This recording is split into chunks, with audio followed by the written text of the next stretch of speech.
السلام عليكم ورحمة الله وبركاته. أنا حابة في الأول أشكر ربنا سبحانه وتعالى، وبعدين أشكر كل الناس اللي بتبعت تعليقات جميلة جدا، كلها مشجعة ومحفزة وفيها روح شبابية حلوة كده. النهاردة إن شاء الله هنعمل مع بعض التوبوكي أو صوابع كيك الرز الحارة. بنجيب الأول توبوكي، دي عجينة معمولة من دقيق الرز وبصل أخضر، قطعة كرنب، يعني دول حوالي 17 قطعة كيك الرز، وربع كرنباية وجزر، 3 فصوص توم، 2 بصل اخضر.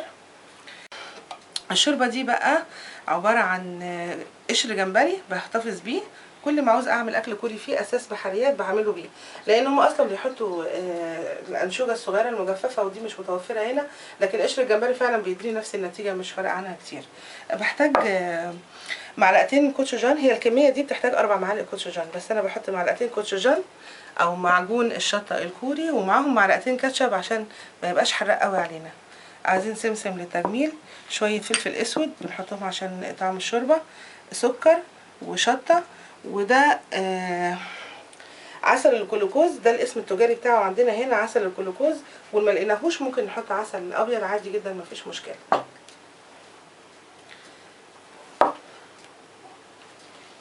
نجيب بصل نقطعه كده، يعني مش صغير قوي،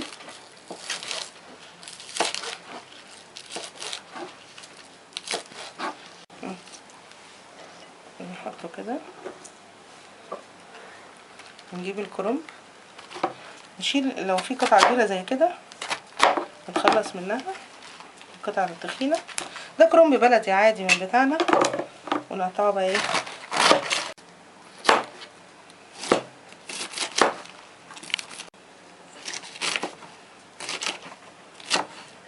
يعني كده، يبقى حوالي كده 2-3 سنتي.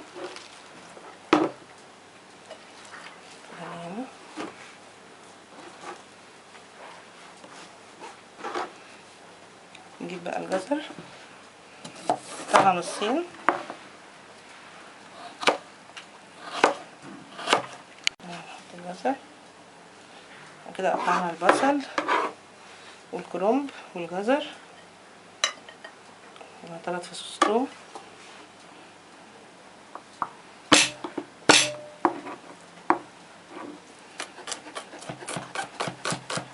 ونفرمهم كده فرم ناعم.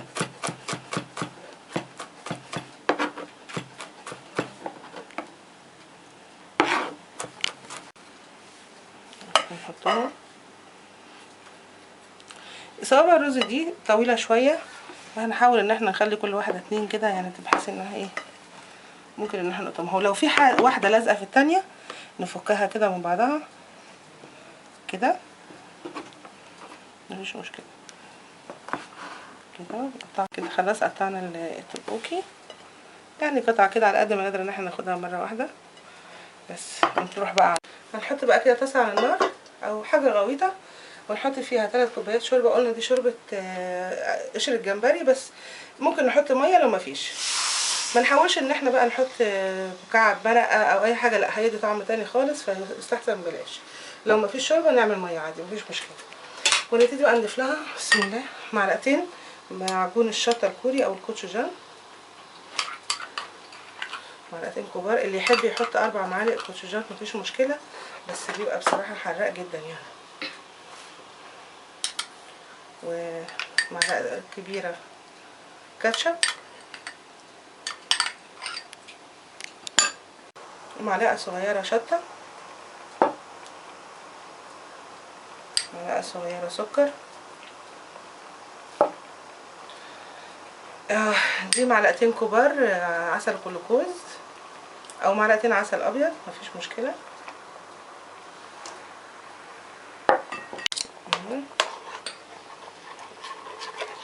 بقى عشان في شوربه جمبري بحب احط بس رشه بسيطه كده فلفل اسود، ما يجراش حاجه، عشان ما احسش باي ريحه مميزه من الاسماك وكده. بس هنسيبها بقى تغلي، بدأ يغلي. نجيب بقى نحط بسم الله معلقتين كده كبار صوص الصويا،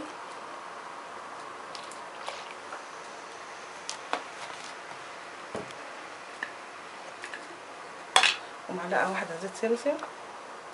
لو مفيش زيت سمسم مفيش مشكله، ممكن منحطهاش. نقلبها، نحط كله بقى. نحط بقى صوابع كيك الرز على قد ما نقدر، نبعدهم عن بعض كده.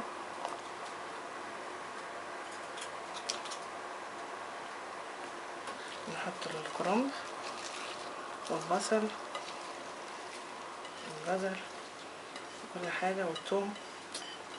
سلام.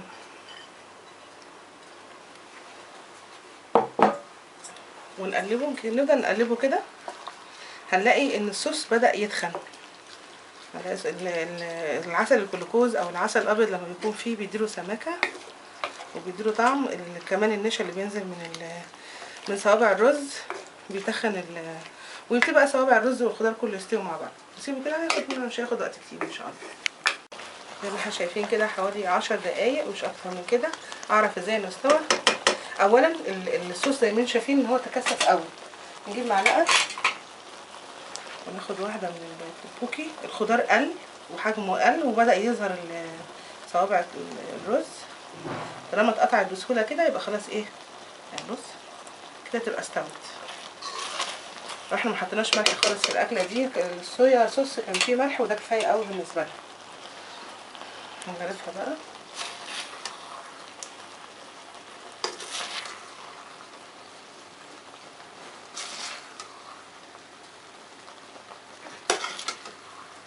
نجيب بقى نرش عليه رشه سمسم، وجربوا ترش عليه رشه سوداني محمص مكسر او جوز، صدقوني هيبقى له طعم تاني خالص. ونديله البصل الاخضر بتاعه كده. بقى عملنا طبق تبوكي في البيت بمنتهى السهوله. بسم الله الرحمن الرحيم.